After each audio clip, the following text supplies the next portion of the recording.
Show. Aqui dá para todo mundo ver hoje?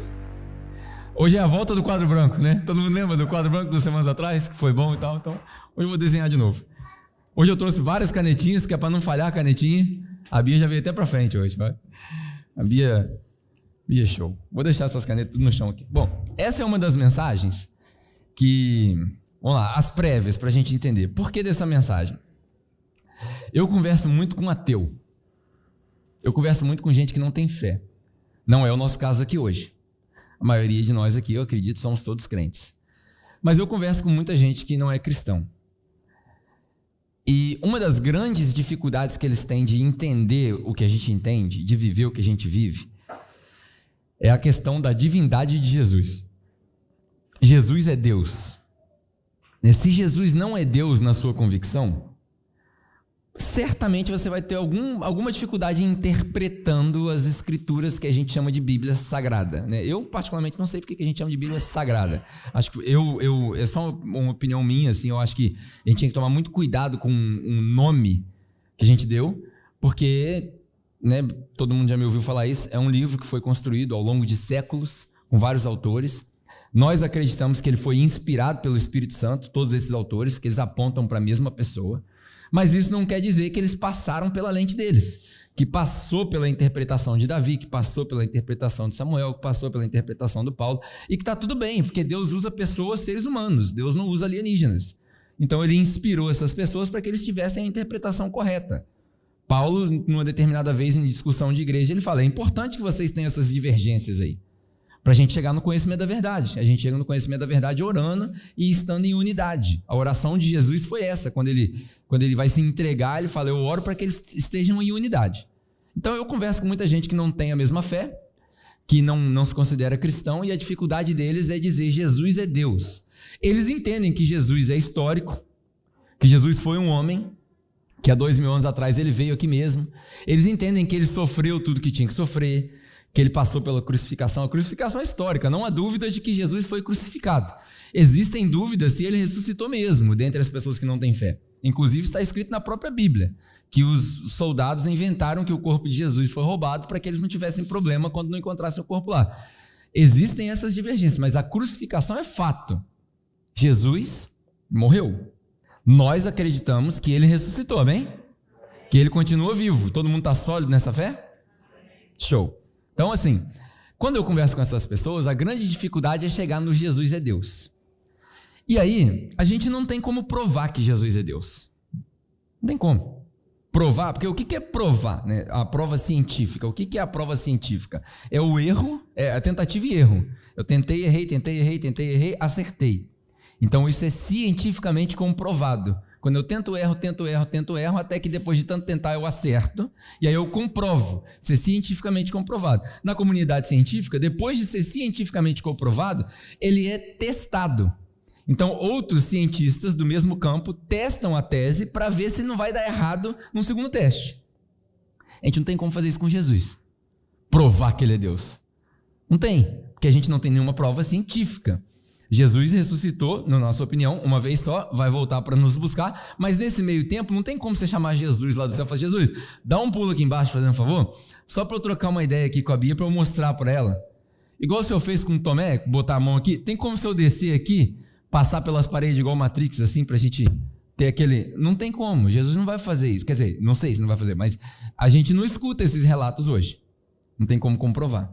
Mas a gente tem na nossa mão um instrumento que a gente chama de Bíblia, que diversas pessoas entregaram a sua vida para que essa Bíblia fosse preservada. Eu penso o seguinte: uma pessoa fazer uma loucura de um martírio desse, pode passar. 2 pessoas, pode ser um transe ali, uma comunidade. Lembra daquele pessoal que ia para o meio do mato e se suicidava, todo mundo tomando suco junto? Vocês lembram dessas histórias antigamente? Pode ser que 50 pessoas, 100 pessoas... né, se entreguem num transe desse, mas 2000 anos de história, e em cada século você encontrar mártires, né, quando eu falei aqui na semana passada de São Lourenço e por aí vai, pessoas que se entregam para que essa verdade continue a ser propagada. Isso só pode ser uma prova, pelo menos empírica, não é científica, mas é empírica, ou seja, da nossa experiência, de que vale a pena acreditar no que está escrito nesse livro. Então, quando a gente vai conversar com essas pessoas, quando eu vou conversar com essas pessoas, eu sempre falo assim, olha só, eu sei que você não acredita na Bíblia. Eu sei que você não acredita na Bíblia. Inclusive, a gente tem uma série aqui na igreja, chama Bíblia pra Gente Grande, recomendo todo mundo ver. Volta lá no YouTube e pesquisa lá, Bíblia pra Gente Grande Capela, você vai entender. Quando eu vou conversar com essas pessoas, eu falo, olha, eu sei que você não acredita na Bíblia, mas eu vou usar a Bíblia para te mostrar algumas coisas, e aí depois você me fala se isso aqui é coincidência ou se faz sentido. Então você me dá essa licença, Dô? Aí eu vou lá mostrando. Então hoje eu quero começar num texto de João 19, a gente vai tentar ler 2 capítulos, 19 e 20. E aí do mesmo jeito que a gente fez com Provérbios, que a gente descobriu lá a árvore da vida, né? Quem viu a mensagem aqui de Provérbios? Quem estava aqui? Show. Curtiram? Tinha novidade ali. O Hugo falou para mim ontem assim, falou, cara, tem 5 anos. Não, o Hugo não, o Gustavo. O Gustavo estava comigo ontem. Tem 5 anos mais ou menos que eu venho na igreja, estou escutando você pregar. O Gustavo tem uns 3, né? Escutando você pregar. Tem 2 mensagens que foram boas. Eu falei, tá bom.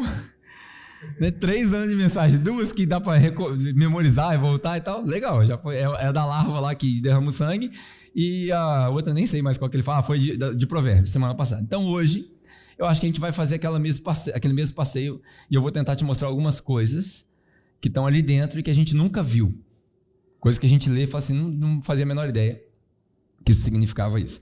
E aí, por que eu vou fazer isso? Porque a ideia é que quando a gente acabar de ler João 19 e 20, a gente descubra que as palavras que foram usadas ali pelos autores foram usadas intencionalmente para nos mostrar um negócio que o texto óbvio, superficial, não mostra, não aparece.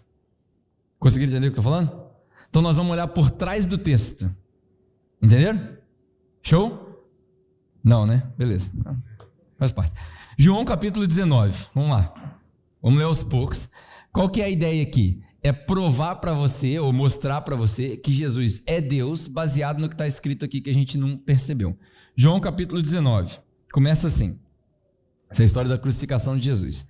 Então Pilatos mandou açoitar Jesus. Todo mundo achou aí? João 19? Então Pilatos mandou açoitar Jesus. Os soldados teceram o quê?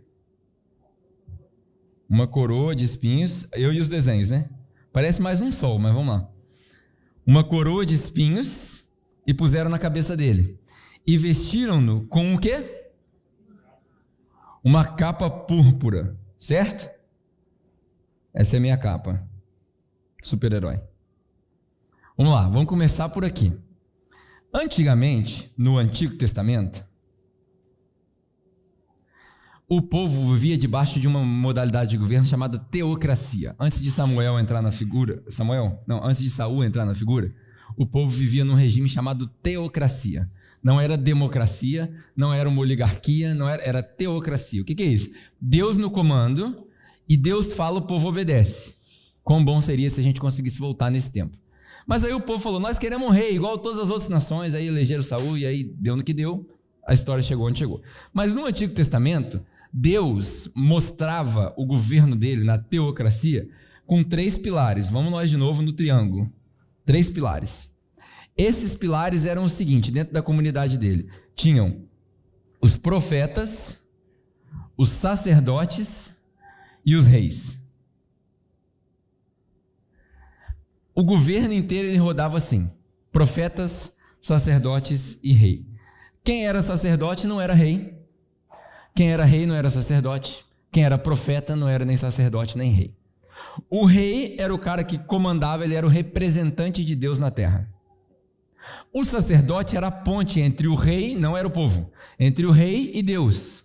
Todo mundo lembra da história de Davi, que Davi estava fazendo besteira, chega Natan e fala, lembra do cara, o cara fez isso, mandou matar o fulano de tal, aí Davi fala, esse cara tem que morrer. Aí Natan fala para ele, é você.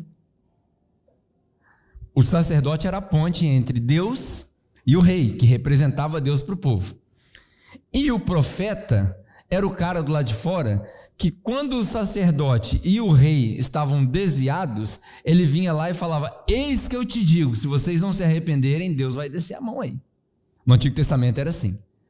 Quando que a gente vê isso? Por exemplo, na época de Jesus, os sacerdotes já estavam vendidos para o governo e não tinha mais o que fazer. Aí João Batista vinha clamando no deserto para preparar o caminho. João Batista era um profeta. Isaías a mesma coisa. Então esses profetas vinham avisando. No Antigo Testamento funcionava assim. Quais eram os símbolos? O símbolo do profeta era a palavra. O profeta falava e o povo acreditava. Aí Jesus diz: eu sou o verbo. Eu sou a palavra. Eu sou o Logos. Esse era o símbolo do profeta. Por isso que os islâmicos, por exemplo, dizem que Jesus era mais um profeta. Porque ele falava e o povo entrava na linha dele. O símbolo do rei era a coroa. Era o símbolo do rei.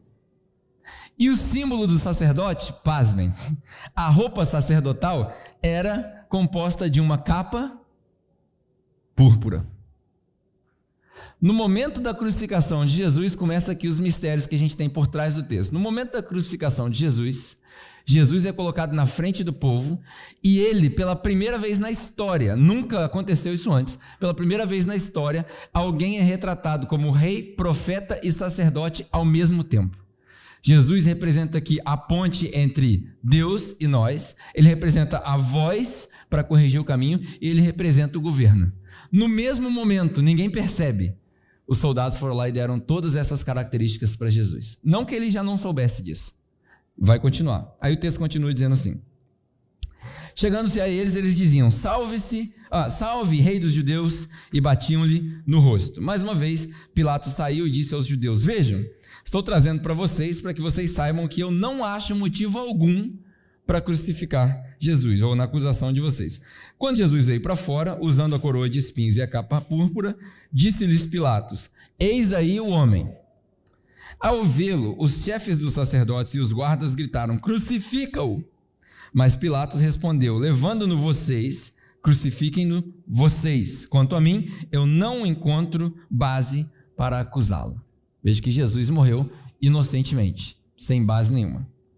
Os judeus insistiram: nós temos uma lei, e de acordo com essa lei, ele deve morrer porque se declarou filho de Deus. Vamos lá.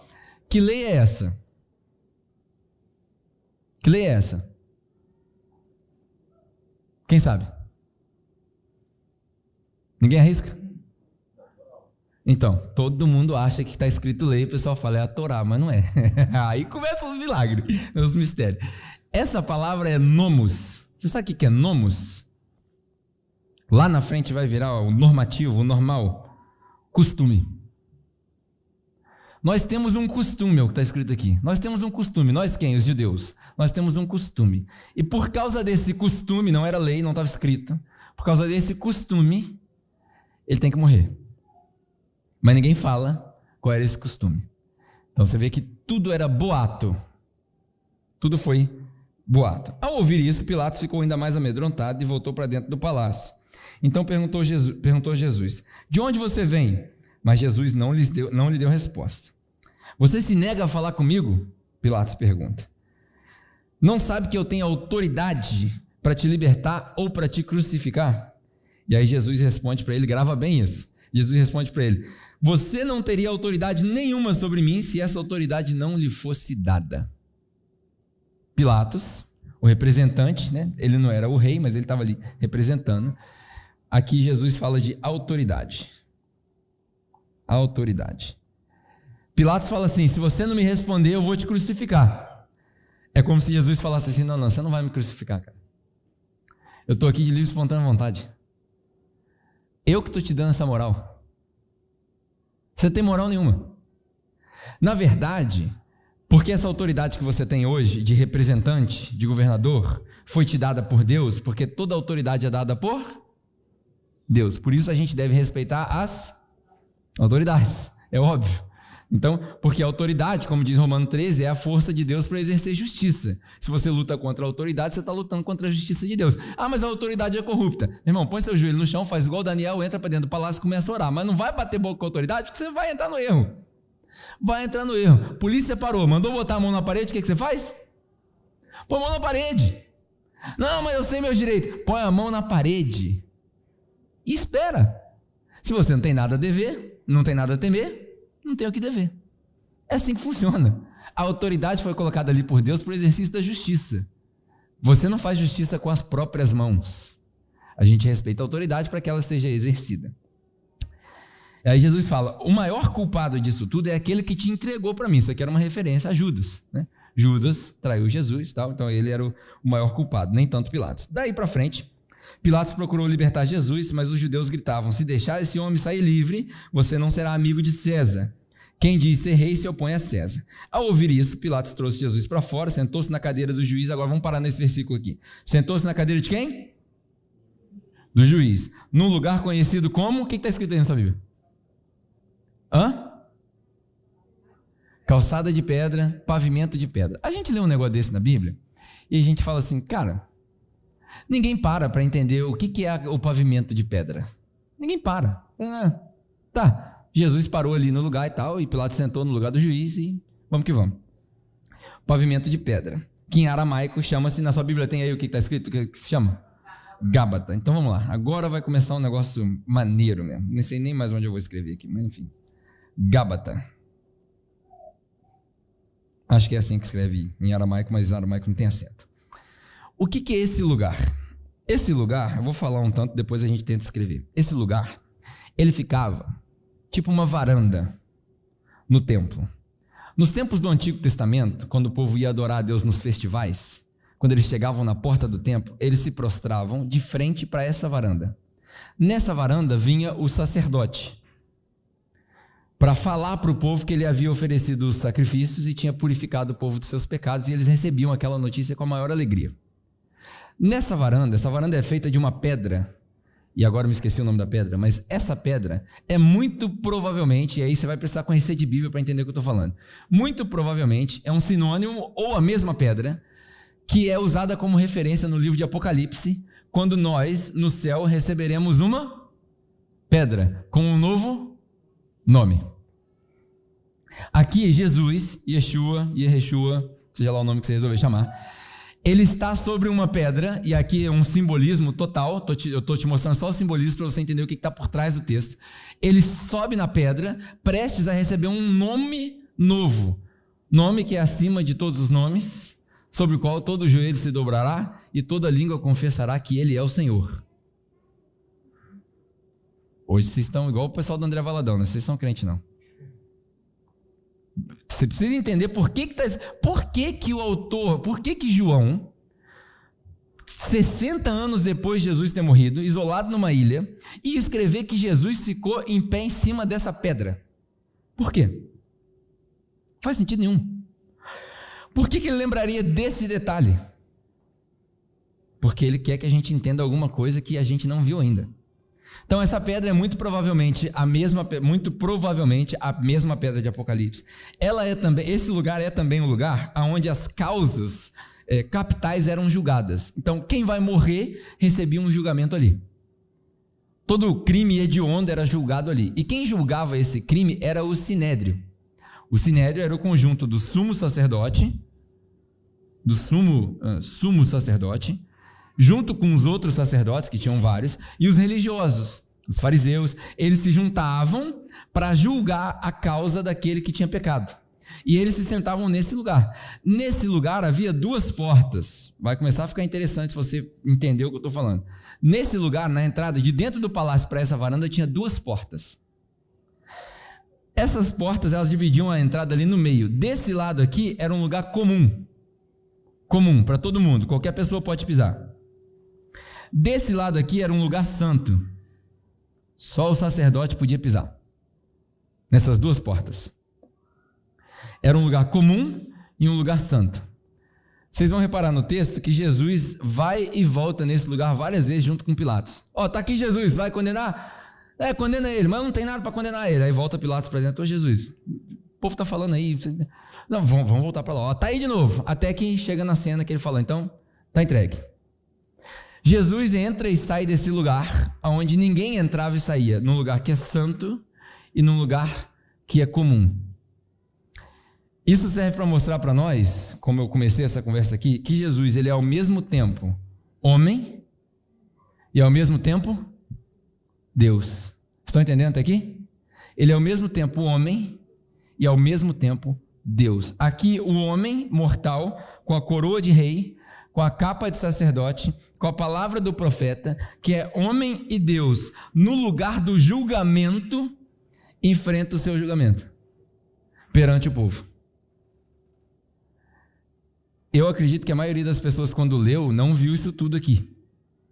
Não entendeu? Falou, não, peraí, isso não tinha entrado na minha cabeça. Aí vamos continuar o texto. Ao ouvir isso, Pilatos trouxe Jesus para fora, se sentou na cadeira do juiz. A gente já leu. Era o dia da preparação. Que dia é esse?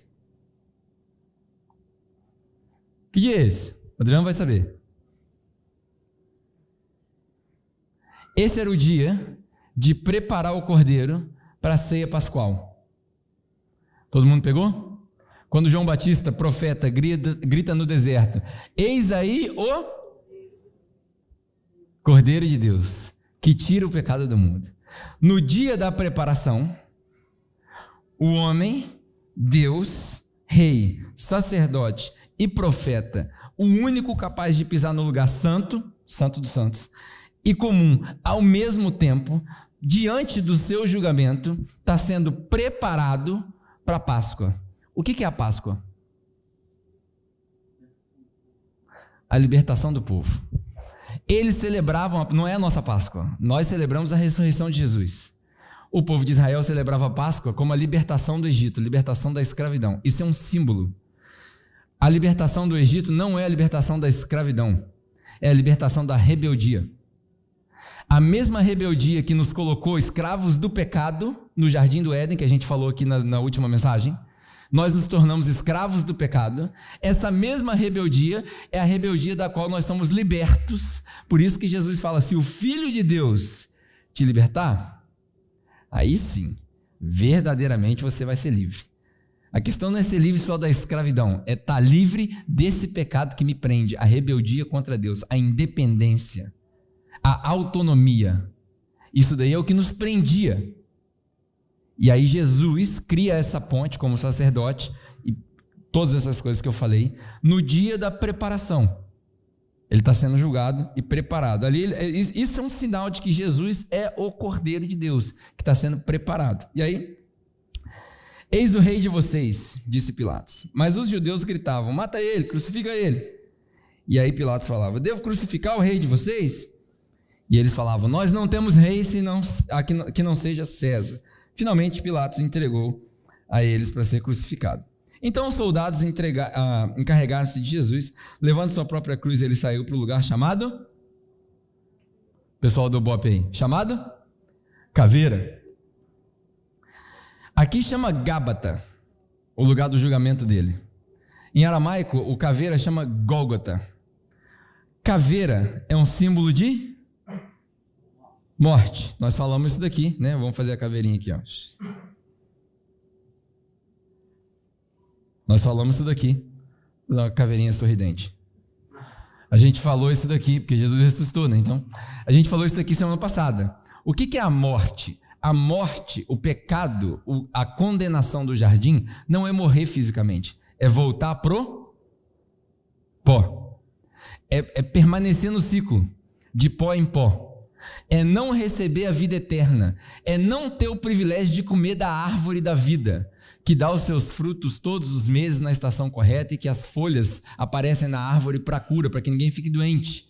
Porque nós, seres humanos, nós morremos porque a gente fica doente, porque o corpo inflama. E a árvore da vida, que teoricamente está no céu, que a gente não pode provar cientificamente, mas a gente pega essas evidências para ter esperança, ela dá uma folha que, quando você pega dessa folha, você é curado constantemente. E se você é curado, o corpo não inflama. Se o corpo não inflama, o corpo não morre. Entendeu?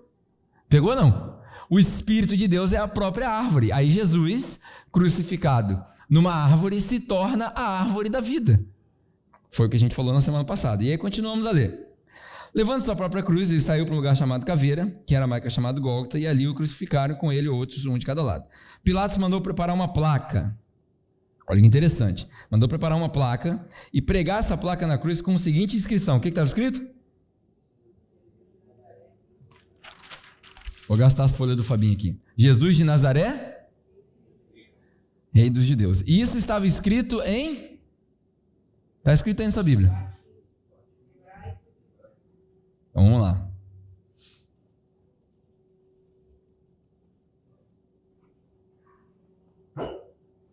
Vamos lá. Na época de Jesus, já viu aquele texto, se eu não me engano, está em Colossenses, que fala que Jesus veio na plenitude dos tempos, no momento certo? Acho que é Colossenses. O que isso aqui significa?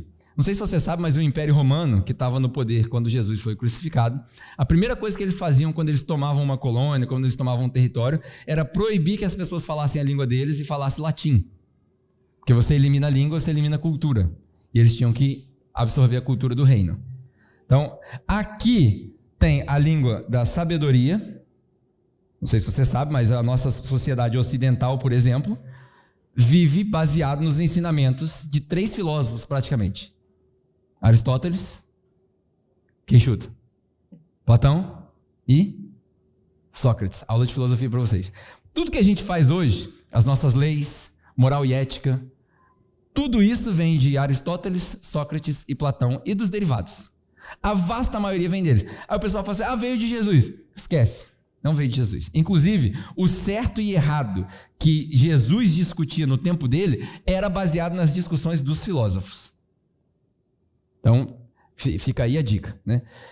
A sabedoria era toda falada em grego. A língua hebraica é a língua da tradição, né? Os judeus mais fervorosos vão dizer que é a língua do céu. É a língua da tradição, é a língua de Jesus. É a língua para preservar as coisas santas. E o latim é a língua do mundo. É a língua que, para o mundo romano, né, quando Jesus fala, ia até os confins do mundo, quando Paulo fala que queria terminar a missão dele, Paulo não sabia que tinha Japão, ele não tinha geografia para isso. Para ele, o fim do mundo era ali o finalzinho da Espanha, chegou no final da Europa, acabou. Então, aqui a gente tinha a língua do mundo, a língua da tradição e a língua da sabedoria. E nessas 3 línguas estava escrito rei. Ou seja, lembra daquela história de todo mundo vai ouvir, toda língua vai confessar, todo joelho vai se dobrar? Está aqui, aconteceu 2000 anos atrás. Está claro. Todo mundo viu, e a Bíblia foi preservada há mais de 2000 anos. Óbvio que os documentos do Antigo Testamento têm data diferente, do Novo Testamento também. A Bíblia é muito mais nova do que a gente imagina. A Bíblia, do jeito que você tem no seu braço aí, muito provavelmente tem mais ou menos 500 anos, não mais que isso. Mas esses documentos foram todos preservados com uma inscrição: rei. E toda a cultura, tirando aqueles que estão no meio do mato que não foram alcançados ainda, um dia a gente chega lá, toda a cultura conhece Jesus dos judeus, o rei dos judeus. 2000 anos atrás isso aqui já estava claro. Está na nossa frente e a gente não vê. E aí continuamos. Muitos dos judeus leram a placa, o judeu. Esse cara aí não é meu rei não. Tira essa placa daí. Aí Pilatos fala o seguinte: o que eu escrevi está escrito e não se muda mais. O que é isso? Autoridade. A autoridade que foi dada por quem? Por Deus. Para colocar uma inscrição de rei sobre Jesus enquanto ele era crucificado. Continuamos. Tá muita coisa? Tá pesado não? Quer que eu pare? Posso continuar? Hoje é para os crentes mesmo, hoje é alimento para os crentes. Show? Pilatos respondeu: o que eu escrevi, tendo crucificado Jesus, os soldados tornaram as suas roupas dele e dividiram entre 4 partes, uma para cada um deles, restando uma túnica. Essa túnica era tecida numa única peça, de alto a baixo. Por que João estava preocupado com a capa do Jesus? Por que ele escreveu um negócio desse? Primeiro, porque precisavam se cumprir as profecias de que as roupas deles não seriam rasgadas. E segunda, que a estola sacerdotal, a roupa do sacerdote, ela não tinha costura. Era uma tradição dos judeus, dos sacerdotes, principalmente do sumo sacerdote, quando ele vestia lá o colete com as 12 pedras e tal. A roupa dele não podia ter costura. Por quê? Costura significava remendo. Todo mundo lembra da passagem de Jesus? Não se remenda a roupa. Vai colocar o remendo, vai estragar a roupa, vai estragar o remendo, todo mundo lembra? Vinho novo. Tudo que Jesus fala tem um significado por trás. A roupa do sacerdote não tinha costura. Por quê? Quando o sacerdote via que o povo estava pecando e não tinha mais jeito, o que o sacerdote fazia? Ele chegava na frente do templo e rasgava a roupa. Porque costura significa eu emendei o que está rasgado. A roupa do sacerdote não tem costura. E aí aqui João deixa claro o seguinte: eles botaram em Jesus uma roupa que não tinha costura. Ninguém naquela sociedade vestia roupa sem costura, senão o sacerdote. Púrpura, então, não sei se você lembra, mas Paulo era sustentado por algumas mulheres que eram comerciantes de tecidos púrpuras, que era o mais caro, dava trabalho para tingir. Então eles colocaram em Jesus a roupa do rei e do sacerdote de uma maneira que nunca ninguém vestiu. E eles não rasgaram. E aí olha que interessante, Jesus morre crucificado. A roupa dele fica inteira. A roupa do sacerdote não rasgou. Mas quando ele morre, tem uma frase na Bíblia que diz que a cortina do templo se rasgou, que era feita do mesmo material, que também não tinha costura. O que isso quer dizer? Jesus estava mostrando para nós há 2000 anos atrás, e João tomou cuidado de escrever, que a nossa fé não é baseada no templo e nem no ritual, mas no próprio Cristo. A roupa dele não foi rasgada, os ossos não foram quebrados. Olha que interessante, no capítulo 20, eu não vou ler porque senão a gente vai ficar aqui até 1h da tarde, mas no capítulo 20, quando Jesus é enterrado, diz a história que Nicodemos e José de Arimateia chegaram para Pilatos e falaram assim: posso pegar o corpo de Jesus? Porque já era sábado, era o dia da festa, e eles não queriam ficar muito preocupados com essas coisas, porque isso poderia poluir. E o que eles fizeram? Pegam o corpo de Jesus e vão levar para um túmulo. Todo mundo lembra dessa história? Vão levar para um túmulo. Um túmulo que era de José de Arimateia, não era de Jesus, não era endereçado para ele. Um túmulo virgem nunca foi usado. Vocês sabiam que o sacerdote, ele não poderia entrar em contato com pessoas mortas?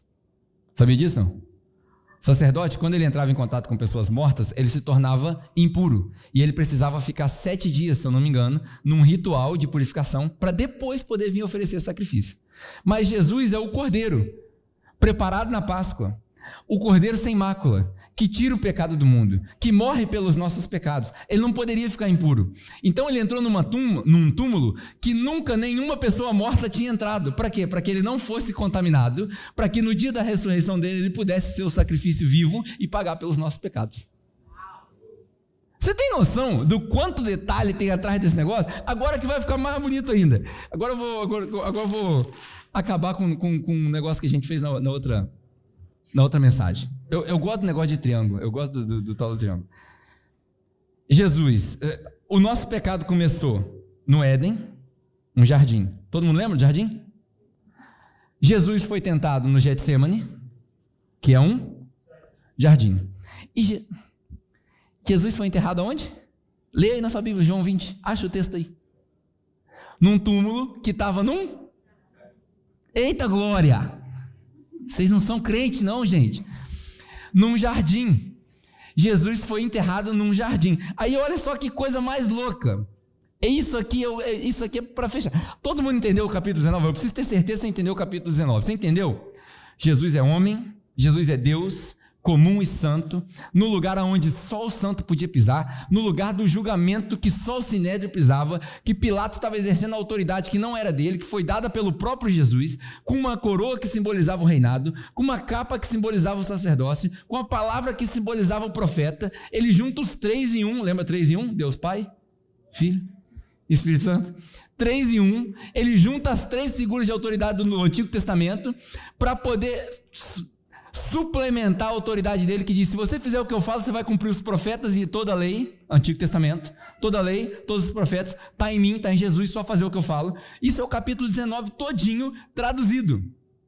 O lugar onde ele estava, Gábata, a pedra nova do nome, o lugar da caveira, Gólgota, que significa morte, de volta para o pó, tudo isso crucificado numa cruz. A gente falou aqui na outra mensagem, se você não viu, você precisa voltar. Ele se torna a árvore da vida. Então por isso que ele fala: se você não comer da minha carne, você não vai ter a vida eterna. Jesus não estava falando de canibalismo, ele estava falando da árvore da vida, que ele ia se tornar nessa montanha que ele foi crucificado.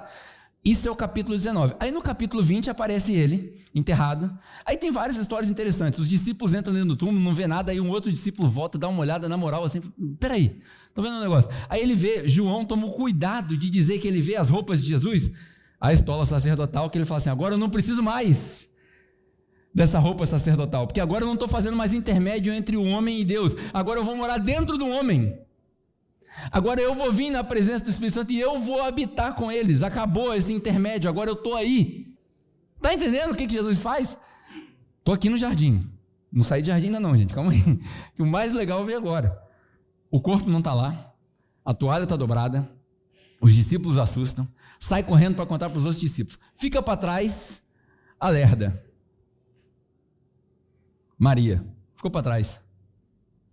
Ela olhou para um lado, olhou para o outro, viu todo mundo correndo. E agora? Na história de João, ela ficou para trás. Ela é devagar, não processou.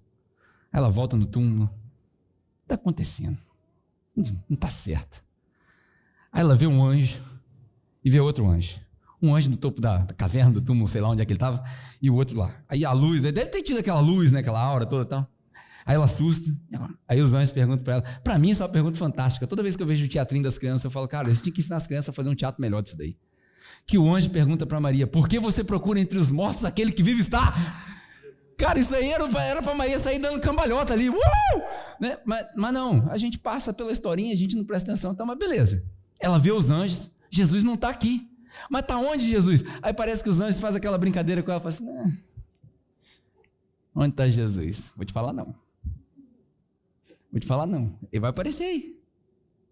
Fica de olho. Lembra que eu falei da sensibilidade aqui para vocês? Mas se você tiver sensibilidade aguçada, você vai perceber. Aí Maria sai do túmulo, deixa o anjo para trás. A pessoa, para deixar um anjo para trás, ela tem que estar com muita autoridade espiritual. Para falar, meu irmão, dá licença que eu vou procurar Jesus. Né? Eu já ia ficar só ali no anjo mesmo. Como é que faz para subir daqui direto? Né? Mas enfim, deixou o anjo para trás, vai atrás de Jesus. Aí ela vê um jardineiro.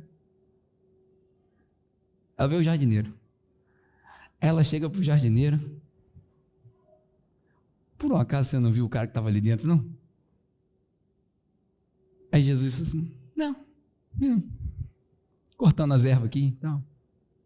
Poxa, meu Senhor saiu dali, e os anjos falam que não sabem onde ele está. Aí vem aquela voz inconfundível. Maria. Deve ter sido assim, né? Não, lê em João 20, você vai ver, está escrito ali só Maria. Ele deve ter falado do jeito que só Maria reconheceu. Aí ela cai aos pés de Jesus e fala, meu Senhor e tal, papai. E aí a história se desenvolve. Jesus foi ressurreto, comprovado, ele vai aparecer para as outras pessoas. Por que eu deixei essa parte para o final? Eu preciso que você junte essa mensagem com aquela mensagem da árvore da vida lá, do jardim. E o que eu vou falar aqui é conjectura da minha cabeça, é um monte de construção, mas eu vou falar igual Paulo. Eu acredito que eu também tenho um pouquinho do Espírito Santo, eu acho que vai fazer sentido. Eu acho que é mais ou menos daí. Quando Maria encontra com Jesus, que ela confunde Jesus com o jardineiro, ela está vendo Jesus fazendo aquilo que nós fomos criados para fazer. No jardim. Lembra que no jardim, a nossa recompensa era cuidar do jardim de Deus, quando Ele criou. A única coisa que a gente tinha que fazer era cuidar do jardim. Quando a gente entra para a rebeldia, come do fruto do conhecimento e tal, o jardim é tirado da nossa presença e aí a gente recebe um castigo, que é o trabalho. O trabalho no jardim não era trabalho, era prazer, porque Éden significa prazer. Nós tínhamos um prazer absoluto na presença de Deus, e tudo que nós fazíamos na presença de Deus era cuidar do jardim. Jesus, quando ele ressuscita, a primeira coisa que ele faz é tomar o cuidado de mostrar para nós que não é para a gente sair fazendo um monte de coisa, não é para fazer cruzada, embora isso tudo seja muito legal, não, é só voltar para o original e cuidar do jardim. É só cuidar do que ele deu para nós. É só ser simples o suficiente para falar assim, o que Deus quer que eu faça com as minhas mãos hoje? Como que Deus quer que eu cuide daquilo que Ele me deu? Jesus mostra para ela que no céu, porque Jesus é literalmente a transcrição do céu na terra, Ele mostra para Maria e para nós que no céu, a gente não vai ficar de vestes brancas cantando glória, glória, aleluia o tempo todo. Nós vamos voltar para cuidar do jardim, na Nova Jerusalém. João capítulo 19 e capítulo 20, na minha opinião, é um baú de mistérios. E nesse baú de mistérios você tem ferramentas suficientes para ficar vislumbrado com tudo isso que eu te falei, mas também para afirmar que Jesus é Deus, porque Ele viveu tudo isso e deixou tudo isso claro e escrito, documentado. Não Jesus, mas João, para que a gente pudesse ler. E aí, no final do capítulo 20, a última frase do capítulo 20, João deixa muito claro por que ele tomou cuidado com tudo isso. Presta bem atenção no que ele fala. A última frase. As duas últimas, né? Versículo 30 e 31. Jesus realizou na presença dos seus discípulos muitos outros milagres, que não estão registrados nesse livro. Mas estes,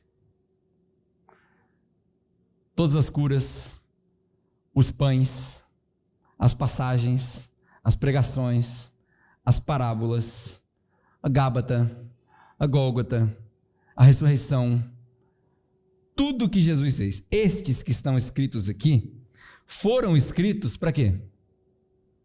Para que vocês creiam que Jesus é o Cristo, que significa o enviado, é o Filho de Deus, que significa a mesma essência, huios, e crendo, vocês tenham vida em seu nome. João escreveu isso tudo para a gente dar volta, que a gente faz aquelas discussões, lembra que eu falei para vocês na última mensagem? Aquela discussão do almoço que começa num lugar e vai em lugar nenhum, que é só para o crente bater boca na hora do almoço.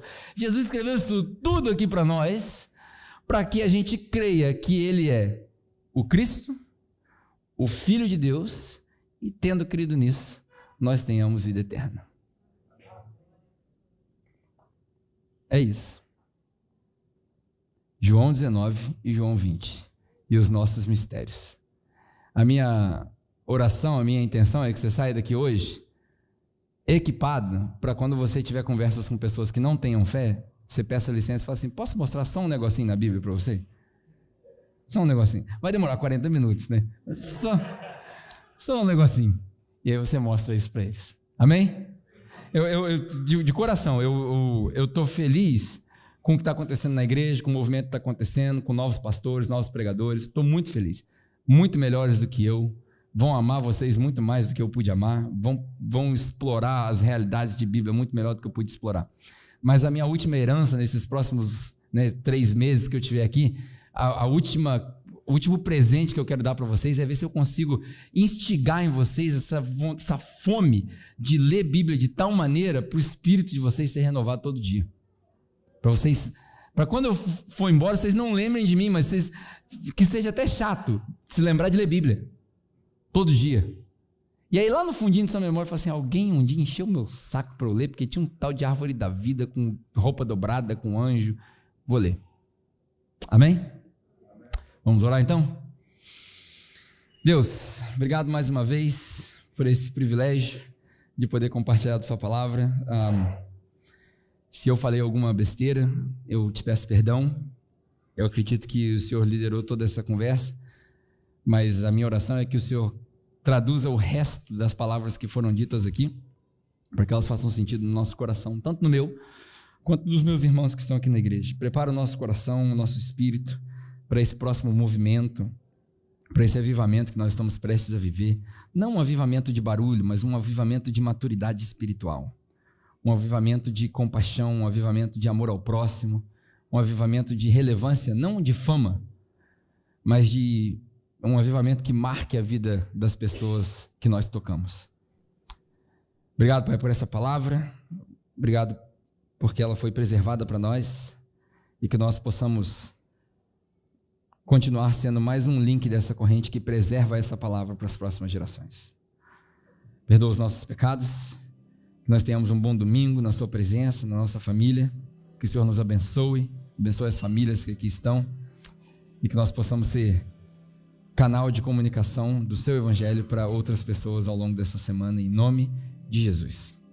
Amém. Amém. Muito bom. Deus te abençoe, que você tenha uma ótima semana. Não vai embora sem dar um abraço na Josi, embora ela está com a imunidade ainda baixa, então ela provavelmente vai estar de máscara. Não vai embora sem dar um abraço na Maíra e no Davi, que estão visitando a gente de novo também, né? E é isso. Deus te abençoe. Semana que vem estaremos juntos mais uma vez.